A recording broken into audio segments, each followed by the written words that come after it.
When we last left Wilder and Lane, they were both at Rocky Ridge Farm, working through the crisis over the publication of Let the Hurricane Roar, which borrowed heavily, as we've just seen, from Pioneer Girl.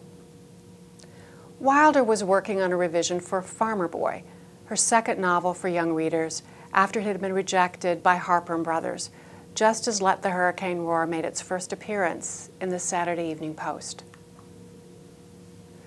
Shortly thereafter, the fall of 1932, Lane left for another trip to New York to meet with her literary agent George By, magazine editors, and her publisher. Was this trip to New York also an escape? A way to leave the crisis at Rocky Ridge Farm behind? Perhaps. The pages in Lane's 5-year diary are virtually empty from September 1932 through the beginning of 1933. But while she was in New York, Lane visited Malone, New York, where her father grew up and where Farmer Boy takes place. She sent her mother descriptions of the Wilder's farm and the surrounding countryside. Lane wrote that Wilder's family's old house was still painted white and looked very much as her father remembered it. There are old lilac bushes in the yard, and I send you this with a twig from the balsam tree. Lane's postcards and letters home from Malone made it a more real and tangible place for her mother as she worked on revisions for Farmer Boy. Perhaps it was kind of like a peace offering, those descriptions of Malone.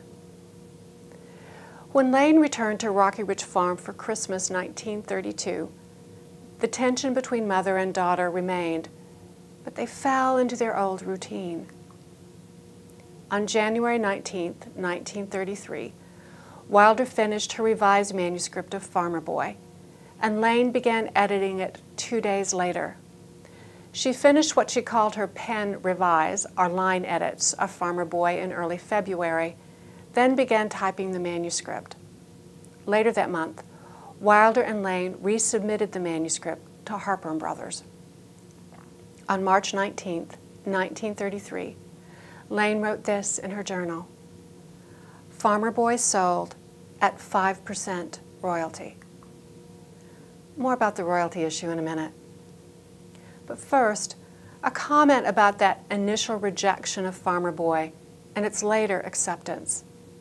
It's not unusual, even today, for children's book editors to initially reject a manuscript from an established writer and ask for revisions and a subsequent submission.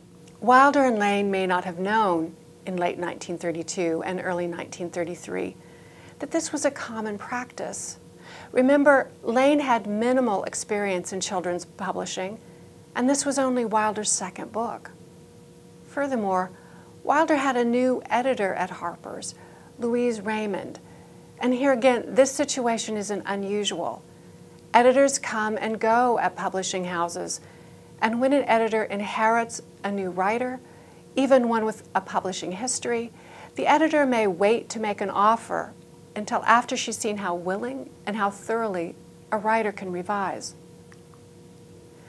Raymond herself had this to say about the initial rejection. Little House in the Big Woods had set a very, very high standard, quite enough to have reached once in a lifetime. In other words, Wilder's second book for children had to be worthy of her first. Now, back to the royalty issue.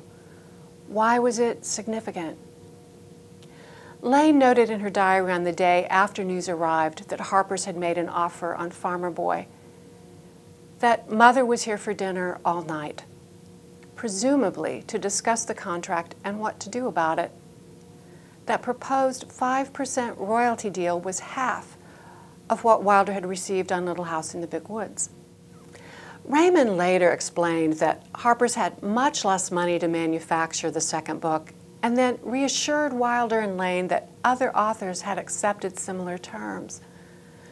The 50% cut in royalties was a reflection of the realities of the Great Depression, not the quality of Farmer Boy itself. Raymond told Lane that Farmer Boy is excellent, different, sincere, authentic. Still, Raymond also confessed that Farmer Boy is not quite another Little House. True, the book is different than Little House in the Big Woods. It deals with different characters in a very different setting. And most readers today also feel that Farmer Boy strikes a different tone and deals with a different set of themes than the rest of the Little House books. When I first read the Little House books as a kid in the Ozarks, I assumed Wilder wrote Farmer Boy later, after she'd finished the Ingalls frontier story. But if you read the Little House series in context, it's very clear that Little House in the Big Woods and Farmer Boy are companion books. Little House in the Big Woods is about a frontier family living in the West. Farmer Boy is about a farming family living on a farm back east, and how both families lived their everyday lives during the late 1860s and early 1870s. Remember this opening line from Little House in the Big Woods? Once upon a time, 60 years ago, a little girl lived in the big woods of Wisconsin in a little gray house made of logs. Now, the opening line from Farmer Boy. It echoes Little House in the Big Woods. It was January in northern New York State, 67 years ago. There's that parallel in time, a specific reference to a real time and a real place, just like the opening of Little House in the Big Woods. And like Little House in the Big Woods, Farmer Boy focuses on a family's unique way of life and a description of their everyday chores and pleasures, popping corn, taking Sunday night baths, breaking the calves, shearing sheep. But the novel is, of course, distinctly different.